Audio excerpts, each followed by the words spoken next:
5 तरीके से चोरी की गई है। 5 ವಿಧಗಳಲ್ಲಿ ಈ ಮತಗಳ ಕಳ್ತನ ಆಗಿದೆ। डुप्लीकेट वोटर मतलब एक वोटर अनेक बार वोटिंग कर रहा है।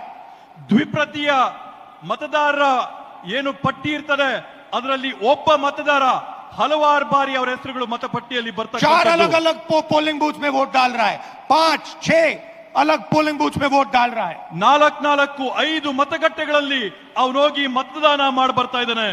ऐसे तकरीबन 12,000 वोटर हैं।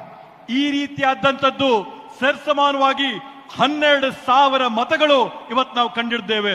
फेक एंड इनवैलिड एड्रेस मतलब इनका पता नहीं है या फिर 0 नंबर एड्रेस है।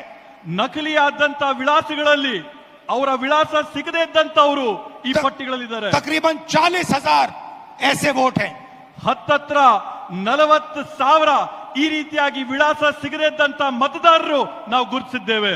बल्क वोटर एक एड्रेस में, ಒಂದೇ ವಿಳಾಸದಲ್ಲಿ ದೊಡ್ಡ ಸಂಖ್ಯೆಯಲ್ಲಿ ಮತದಾರರ ನೋಂದಣಿಯಾಗಿರ್ತಕ್ಕಂಥದ್ದನ್ನ ನಾವು ಗುರುತಿಡಿದ್ದೇವೆ। एक बेडरूम का घर है और उसमें 40-50 लोग रहते हैं।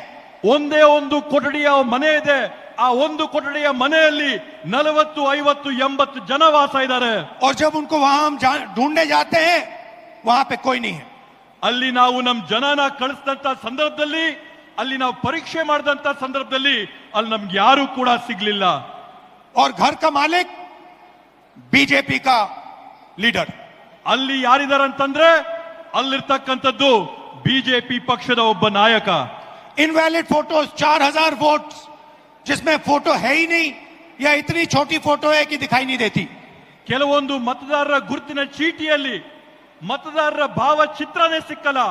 4,000 ಈ ರೀತಿಯಾದಂತಹ ಪ್ರಕರಣಗಳನ್ನ ನಾವು ನೋಡಿದ್ದೇವೆ। और 34,000 तकरीबन 34,000 वोट जहां फॉर्म 6 को मिसयूज किया गया है। ಮತ್ತೆ ಅದರ ಜೊತೆಗೆ ವಿಶೇಷವಾಗಿ ಸುಮಾರು 32,000 ಪ್ರಕರಣಗಳಲ್ಲಿ ಮತದಾರರ ಪಟ್ಟಿಯಲ್ಲಿ ನಮೂನೆ 6ರಲ್ಲಿ ಏನು ನೂತನವಾಗಿ ಮತನ ಹಾಕೋಬೇಕೋ ಅದರಲ್ಲಿ ನಾವು ಅವ್ಯವಹಾರ ಕಂಡಿದ್ದೇವೆ। फॉर्म 6 फर्स्ट टाइम वोटर्स के लिए होती है। ನಮೂನೆ 6 ಏನಿರುತ್ತೆ ಚುನಾವಣೆಯ ಪ್ರಕ್ರಿಯೆಯಲ್ಲಿ ಅದು ನೂತನವಾಗಿ ಮತದಾನ ಮಾಡೋರ್ಗೋಸ್ಕರ ಮೀಸಲು ಮಾಡಿರ್ತಕ್ಕಂಥ ನಮೂನೆ। 34,000 ऐसे लोग हैं जिनकी आयु किसी की 90 साल, किसी की 80, 81, 82। 34,000 ಈ ರೀತಿಯಾದಂತ ಜನ ಇದ್ದಾರೆ ಯಾರ ವಯಸ್ಸು 95 ವರ್ಷ ಆಗಿದೆ, 90 ವರ್ಷ ಆಗಿದೆ, 85 ವರ್ಷ ಆಗಿದೆ।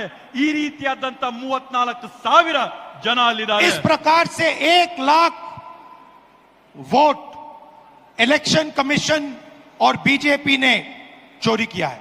ಈ ರೀತಿಯಲ್ಲಿ ಈ ಮಾದರಿಯಲ್ಲಿ ಬಿಜೆಪಿ ಪಕ್ಷ ಮತ್ತೆ ಚುನಾವಣೆ ಆಯೋಗ 1 ಲಕ್ಷ ಮತಗಳ ಕಳ್ತನನ ಮಾಡಿರ್ತಕ್ಕಂಥದ್ದು ನಾವು ನೋಡಿದ್ದೇವೆ। डुप्लीकेट वोटर्स में एक व्यक्ति कर्नाटक में वोट देता है, उसके बाद उत्तर प्रदेश में वोट देता है। ನಕಲಿ ಮತದಾರರ ಪಟ್ಟಿಯಲ್ಲಿ ನಾವು ನೋಡಿದೀವಿ, ನಕಲು ಮಾಡಿಕೊಂಡು ಒಬ್ಬೇ ಮತದಾರನು ಕರ್ನಾಟಕ ರಾಜ್ಯದಲ್ಲಿ ಮತ ಹಾಕ್ತಾನೆ, ಮಹಾರಾಷ್ಟ್ರದಲ್ಲಿ ಮತ ಹಾಕ್ತಾನೆ, यूपी राज्यದಲ್ಲಿ ಮತ वोट देने ಹಾಕ್ತಾನೆ। का अधिकार उसको